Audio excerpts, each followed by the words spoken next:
Hello, good evening. Welcome to St. Peter's Hove. I'm Father Alexander, and it's time for our 226th step in our walking tour through the Bible. I want to look at this passage in Sirach, chapter 6, verses 5 to verses 17, just 12 verses, in which the sage, the author, talks about friendship. Now, when was the last time you ever heard a sermon on friendship? I bet you've never heard a sermon on friendship. Unless, of course, you're very old, in which case you might have heard a sermon against particular friendships and against dangerous friendships.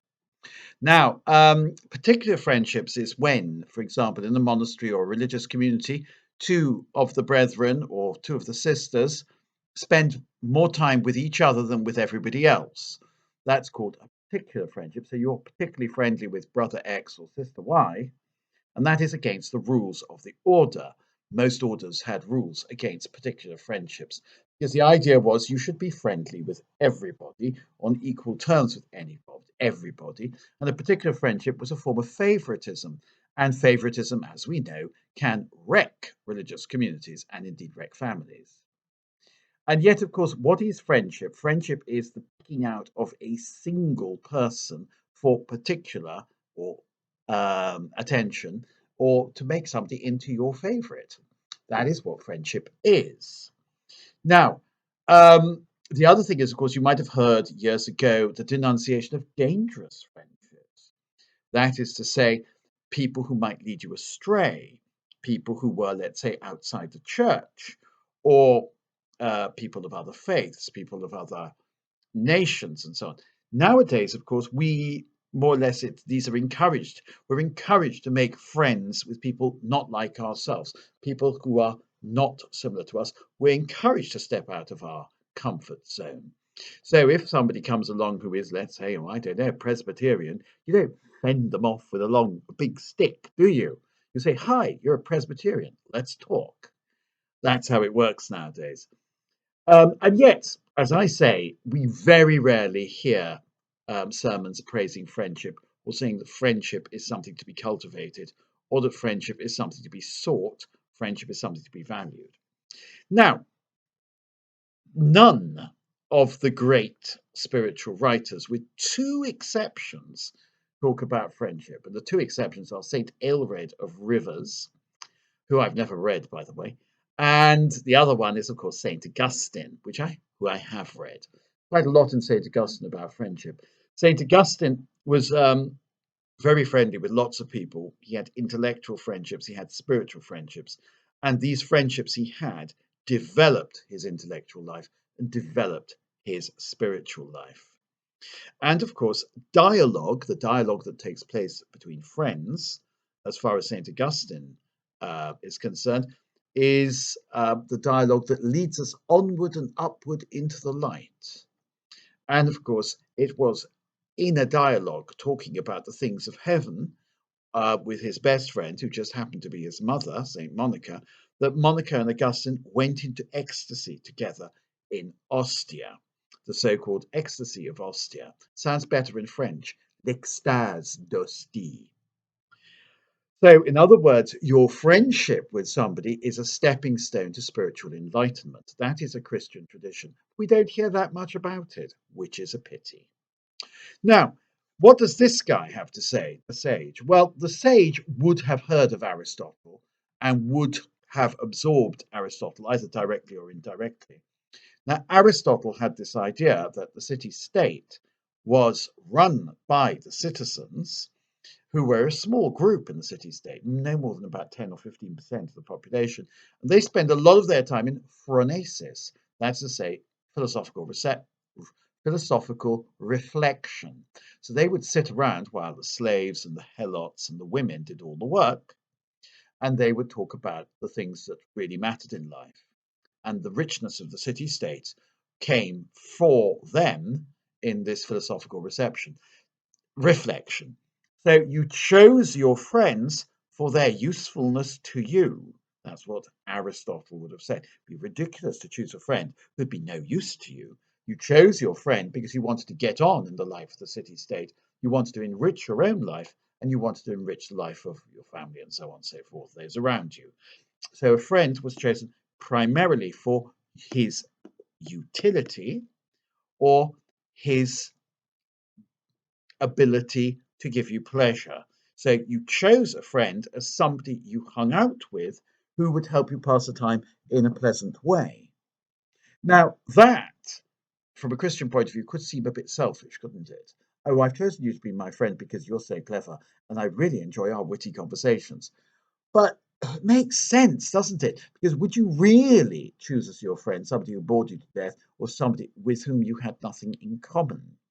So we choose people with whom we share pursuits, says Aristotle, and that seems perfectly reasonable. Now, the sage gives us several things about friendship. A kindly turn of speech, he says, attracts new friends. A courteous tongue invites many a friendly response. So be affable to your fellow citizens. Let your acquaintances be many, the people you say hello to. But for your advisors, your counselors, your inner circle, choose but one out of 1,000. If you want to make a friend, take him on trial and do not be in a hurry to trust him. For one kind of friend is so only when it suits him, but will not stand by you in the midst of trouble. So a friend is sort of an investment in the future. You want someone who's going to stick with you through thick and thin, who's going to be a support to you. So put them on trial, test them. Don't rush into friendship. Friendship is like an investment. Be prudent. Now, you can take a friend on trial. You can't take a wife on trial. And incidentally, with a friend, unlike a wife, you can dissolve the friendship whenever you feel necessary, or the friendship can just fizzle out. You don't have to say, I'm no longer friends with you, I'm off. But you could just sort of say, oh, we never really see each other much these days, but we're still great friends. Friendship is not like marriage. Marriage is total self-giving. Friendship is less altruistic, more mundane. Friendship is a union of two people for mutual benefit, which is rather different. And it's not really a union of two people, it's more a union of two people's interests, if you see what I mean. Okay, so be careful when you pick your friends. Another kind of friend will fall out with you and, to your dismay, make your quarrel public. That's not very good, is it? Well, that does happen, doesn't it? They sell their story to the papers and so on. I used to be friends with so and so. Now look what happened to me, blah, blah, blah. A third kind of friend will share your table, but not stand by you in your day of trouble. Third type of friend is a parasite. And that is, I think, possibly something that does happen even today. When you are doing well, he'll be your second self, ordering your servants about. But if disasters befall you, he'll recoil from you and keep out of your way. And of course, many people have had this sad experience that something ghastly happens to them, and all their friends turned out to be fair weather friends. Keep well clear of your enemies. Be wary of your friends. A loyal friend is a powerful defense. Whoever finds one has indeed found a treasure. A loyal friend is something beyond price. There's no measuring his worth. A loyal friend is the elixir of life. Those who fear the Lord will find one. Whoever fears the Lord makes true friends, for as a person is, so is his friend too. So if you're a good religious person, you'll find other good religious people with whom to be friends. It's a bit of a threadbare philosophy we've got here. It's not giving us an overall, overarching theology of friendship. The Bible does give us two portraits of friends, which I think I talked about in the earlier steps, Naomi and Ruth, and David and Jonathan. Two people who are closely bound to each other and who look out for each other. Two people who sacrifice themselves for each other as well. This is more mundane. The loyal friend is, of course, the elixir of life. A loyal friend is something beyond price. A loyal friend is a powerful defense. Okay, a loyal friend is worth having. Well, if that's all he's got to say, friendship is valuable. Well, we knew that already. It's not particularly profound what he has to say about friendship here. What St. Augustine says about friendship is much more profound. Well, I'll leave it there. It's a little bit disappointing, isn't it, he says? Okay, he's aware of Aristotle, but he doesn't actually go beyond Aristotle. there's no real value added. There's no uh, there's no relationship between friendship and marriage here. Obviously, they're different, but to some extent they relate. There's no hint, I think, that one really does need friends in life, and it's the most important thing to have, that the company of other people is what makes life worth living. But we all know that, don't we? It's we probably get that idea from the story of David and Jonathan, and particularly the story of Naomi and Ruth. We also get that idea from Jesus and his apostles, the idea that being together, community, is of extreme importance in for human beings. An interesting passage, though, I think you'll agree, and it makes you think about friendship and how important friendship is, and indeed how we should cultivate friendship.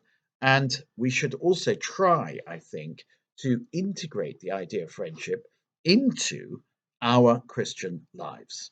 All the best. Bye.